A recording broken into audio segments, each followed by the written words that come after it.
बिस्मिल्लाहिर्रहमानिर्रहीम अस्सलामुअलैकुम। Welcome to my channel cooking with Anam Fatima. आज हम बनाएंगे बहुत ही आसान तरीके से ज़बरदस्त से खुशबूदार से सालन की रेसिपी, जो बहुत ही ज़्यादा फ्लेवरफुल और मज़ेदार सा लगता है।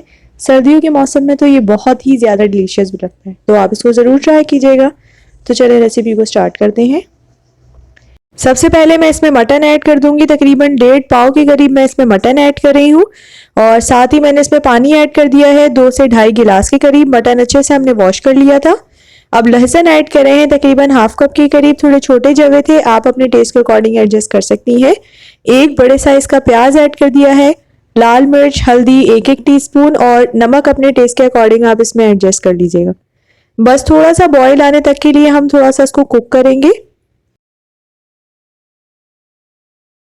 फिर मैं इसमें ऐड कर दूंगी 2 मीडियम साइज के टमाटर, जिसको मैंने रफली कट कर लिया था।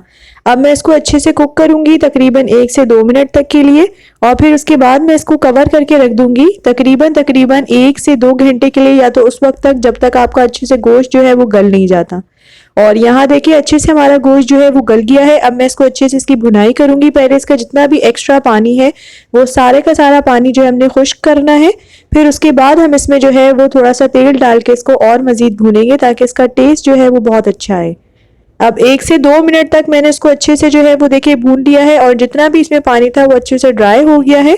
तो अब मैं इसमें तकरीबन 1 कप के करीब जो है वो ऑयल ऐड कर दूंगी, और इसके बाद हम इसको अच्छे से इसकी भुनाई करेंगे। इस स्टेज पे जितना अच्छा आप गोश्त को भूनेंगे ना, इसका टेस्ट उतना ही अच्छा आएगा। तो तकरीबन मैं इसको 10 से 15 मिनट तक मीडियम टू लो फ्लेम पर अच्छे तरीके से इसकी मैंने भुनाई करनी है, ताकि इसमें बहुत अच्छी सी खुशबू आ जाए और एक शाइन भी आ जाए। जब हम इसको ऑयल में अच्छे से भुनाई इसकी करते हैं ना, तब इसमें एक अलग सी शाइन भी आ जाती है। अब मैं इसमें ऐड कर दूंगी हरी मिर्चें 4 से 5, और इसको भी साथ ही हम इसके कुक कर लेंगे।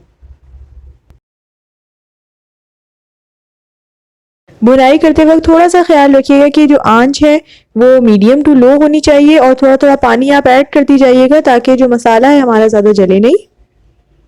10 से 15 मिनट इसकी अच्छे से भुनाई देखिए हमने कर ली है, और आप गोश्त देखिए कितना ज़बरदस्त कलर इसका आ चुका है।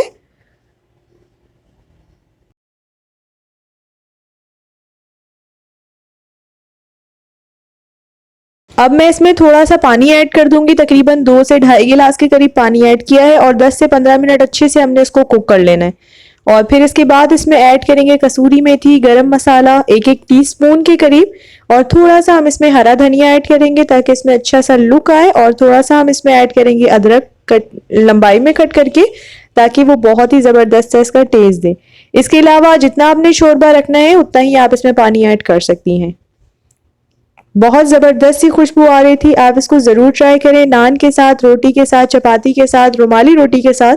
ये बहुत ज़बरदस्त सा टेस्ट देगा। और सर्दियां हैं, और सर्दियों में तो वैसे ही ये बहुत ही ज़्यादा मज़ेदार सा लगता है, तो आप इसको ज़रूर ट्राई कीजिएगा। और देखिए हमारे शोरबे में कोई टमाटर, प्याज कुछ भी नज़र नहीं आ रहा। ये सबको बहुत पसंद आएगा। आप इसी तरीके से अपने घर वालों को ये बना के दीजिए, इंशाल्लाह सबको बहुत पसंद आएगा। तो हम मिलेंगे इंशाल्लाह नेक्स्ट वीडियो में। वीडियो अच्छी लगी तो चैनल को करिएगा ज़रूर से सब्सक्राइब। टेक केयर, अल्लाह हाफिज़।